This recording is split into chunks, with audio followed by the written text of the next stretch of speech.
pujian Maria. Jadi ketika dia berjalan, Bapak Ibu yang terkasih, dia seperti ini. Dalam Yesus. Mungkin seperti itulah nyanyian-nyanyian. Dia terus berjalan sambil bernyanyi memuji Tuhan.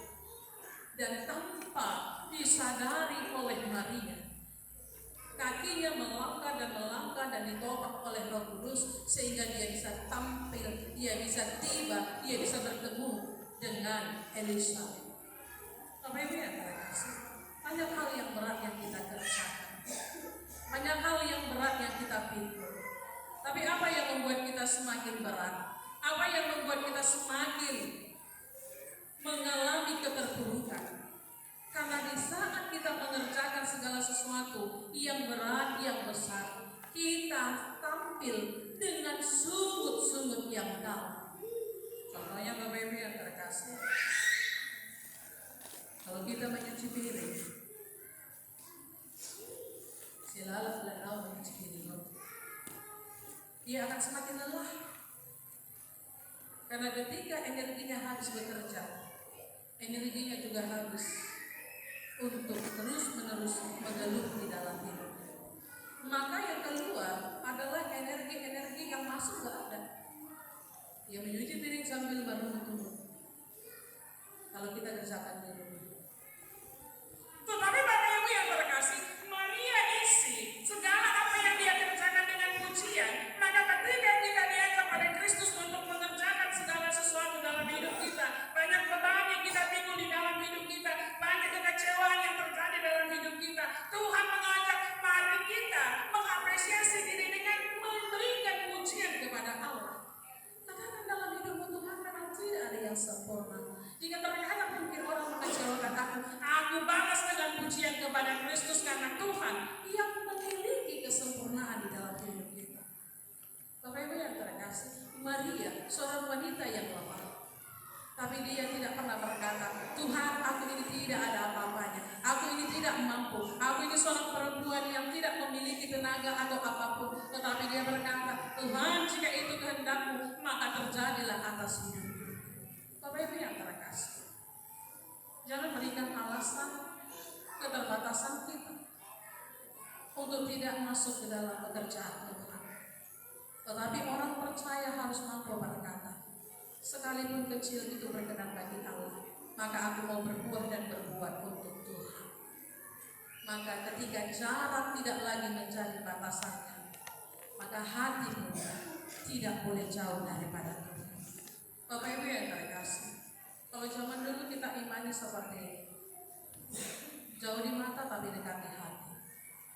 Tapi jangan berjalannya zaman ini, kita menjadi jauh di mata dan jauh di hati. Sekalipun kita tidak bisa melihat Allah secara nyata, tapi biarkanlah hatimu mampu melihat Allah dengan sungguh-sungguh di hadapan Tuhan. Dan Maria membuktikannya kepada kita.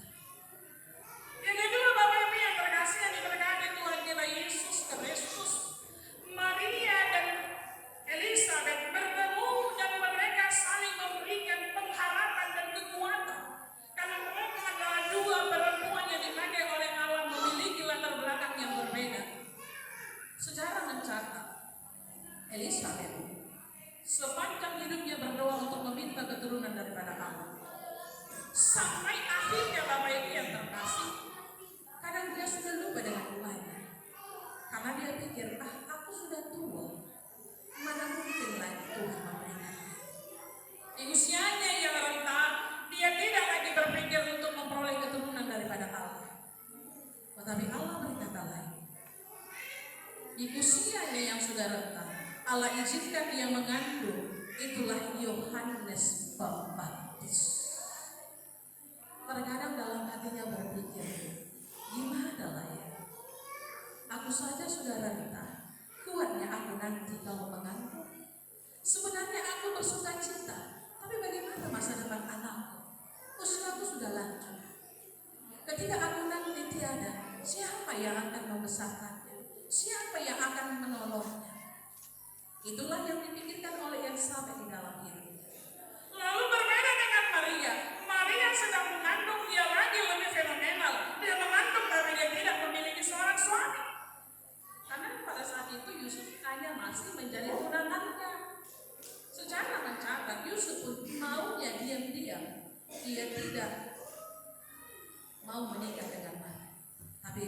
malaikat menolong dia. Sesuatu hal yang mungkin menjadi pergumulan Maria.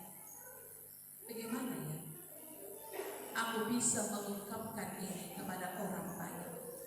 Allah pakai aku, Allah pakai Maria, dan Maria harus mengalami begitu banyak tantangan yang harus dihadapi. Tantangan yang paling besar adalah bagaimana dia mengandung tetapi Yusuf saat itu masih menjadi tunangan. Tetapi ketika mereka bertemu, Bapak Ibu yang terkasih, mereka saling menguatkan, mereka saling memberikan pengharapan. Stigma buruk yang pertama mereka pikirkan akhirnya itu menjadi sirna, dan mereka semakin percaya, semakin kuat, dan semakin bersukacita. Bapak Ibu yang terkasih yang diberkati Tuhan kita Yesus Kristus, terkadang kalau menurut kita segala sesuatu itu buruk, belum tentu kalau kita melihat proses perjalanan yang diberikan oleh Allah. Terkadang kita berpikir seperti ini. Ketika sesuatu hal yang terjadi menurut kita itu tidak baik, kita berpikir seperti ini. Tuhan, mengapa Engkau tega itu menjadi bagian dalam diri? Tetapi dalam perjalanan hidup Maria kita melihat stigma buruk, pemahaman buruk yang mungkin pada saat itu dipikirkan oleh Maria diubah oleh Allah. Justru Maria menjadi seorang ibu yang diagungkan hingga pada saat ini oleh karena dia memiliki iman yang kokoh di dalam Kristus. Maka hari ini Bapak Ibu yang terkasih, segala sesuatu yang mungkin kita pikirkan adalah sesuatu hal yang buruk, tetapi tunggu bagian perjalanan yang mau diselesaikan oleh Allah. Itu masih awal. Allah belum selesai dengan ceritanya. Masih banyak cerita yang akan mau Tuhan berikan dalam hidup kita. Jangan pakai daya ukur kita untuk bisa mengukur segala pekerjaan Tuhan. Maka kalau kita pakai daya pikir kita untuk mengukur pekerjaan Allah, maka kita akan lemah.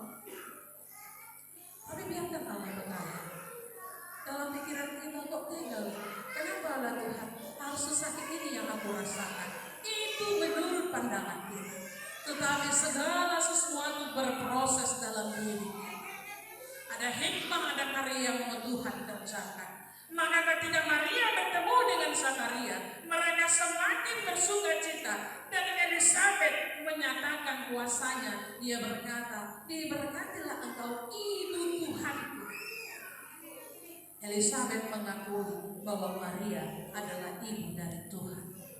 Satu kunci yang harus kita pahami Bapak Ibu yang terkasih, bagaimana segala hal yang buruk, terkadang kita memikirkan hal yang terburuk dalam hidup kita.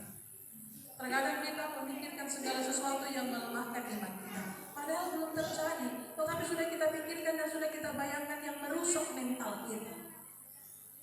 Kita percaya kupu-kupu yang indah itu, dia berproses dari bulan yang menggelikan yang sangat tidak kita suka. Tetapi hasil dari metamorfosis, dia mampu mengeluarkan sayap yang menghasilkan warna yang indah. Tak ada satupun yang suka dengan bulan dan kepompong. Itu kita jauhkan dan kita singkirkan. Tetapi kalau dia sudah menjadi kupu-kupu, kita suka memotonya, menangkapnya. Bahkan ada orang yang pada saat ini mungkin mengkaryakannya. Hidup kita juga seperti itu Bapak Ibu yang terkasih. Mungkin saat ini kita masih mencari kepompong. Kepompong yang tidak disukai oleh banyak. Kepompong yang harus bertahan untuk bisa melewati proses demi proses. Lalu kita akan menjadi ular. Dan terus-menerus di dalam metamorfosis. Sampai kita mengeluarkan sayap dan jadi kupu-kupu yang indah. Maria menjalani proses itu dan dia berhasil. Maka hari ini Bapak Ibu yang terkasih, jangan mau dirusak dengan pemikiran yang buruk yang datang menghantui. Hati yang gembira sumber segala berkat bagi orang percaya. Dia menjadi kekuatan untuk kita semakin sehat dan kuat. Maka milikilah hati yang gembira di hadapan Kristus. Sekalipun engkau bergumul, tetapi kalahkanlah pergumulanmu dengan pujian kepada Tuhan. Dan nyatakan bahwa Tuhan pasti berkarya untuk kita boleh melewati segala sesuatu. Bapak Ibu yang diberkati oleh Tuhan kita Yesus Kristus. Ayat 45 dikatakan, berbahagialah ia yang telah percaya dan segala apa yang dikatakan Tuhan akan terlaksana. Maka pada pagi hari ini, jika kita mau menjadi orang yang berbahagia, maka engkau percayalah kepada Tuhan. Kalau engkau percaya kepada Tuhan, firman Tuhan berkata, apa yang Tuhan katakan akan digenapi di waktu yang tepat. Maka apapun yang menjadi kerinduan, apapun yang menjadi pengharapan, apapun yang menjadi doa-doamu, jika engkau percaya Tuhan akan katakan, Tuhan akan genapi di waktu yang tepat. Maka jangan pernah engkau dikalahkan stigma buruk oleh apapun. Sekalipun dunia mengecewakan, jangan pernah engkau redup dan lemah. Tanamkan dalam hati bahwa tidak ada yang sempurna di dunia ini, sehingga engkau tidak menggantungkan hidupmu kepada hal-hal yang ada di dunia ini, tapi gantungkanlah hidup kita kepada Allah, karena hanya Allah yang tidak pernah mengecewakan hidup kita. Maka di Advent yang keempat, kita diantarkan oleh firman Tuhan ini untuk boleh berbahagia di tanggal 24 dan 25, karena kita boleh menyatakan, sekalipun aku lemah, kalau Tuhan yang hadir, aku akan dimampukan. Dan kita dikuatkan dengan kabar baik, segala apapun akan Tuhan genapi di waktu yang tepat. Kuncinya adalah engkau harus percaya kepadanya. Maka Tuhan yang akan menyempurnakan hidup ini. Maka apapun yang buruk yang kau pikirkan pada saat ini, mari kita berdoa agar Tuhan menyingkirkannya dan digantikan dengan pertolongan sukacita yang luar biasa. Amin. Kita berdoa. Terima kasih Bapa di surga. Engkau Allah yang membangkitkan semangat kami. Engkau Allah yang membangkitkan kekuatan kami. Segala sesuatu boleh Tuhan nyatakan. Sekalipun kami lemah, terbatas, dan